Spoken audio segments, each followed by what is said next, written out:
ఈ జన్మలో నీకు నేను అంత గొప్పతనాన్ని ఇస్తానని చెప్పలేను, కానీ నీ వంశం తరిస్తుంది, నీకు మనవడిగా ఒక మహానుభావుడు పుట్టబోతున్నాడు.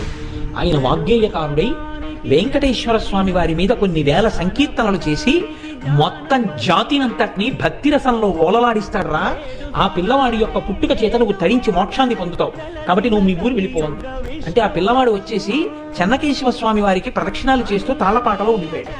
ఆ పిల్లవాడికే పెద్దయ్యాక కొడుకు పుట్టాడు, నారాయణ సూరి అని పేరు పెట్టారు. ఆ నారాయణ సూరి అతనికి లక్కమాంబ అని చెప్పేటటువంటి ఒక తల్లికిచ్చి వివాహం చేశారు కొడుకుని.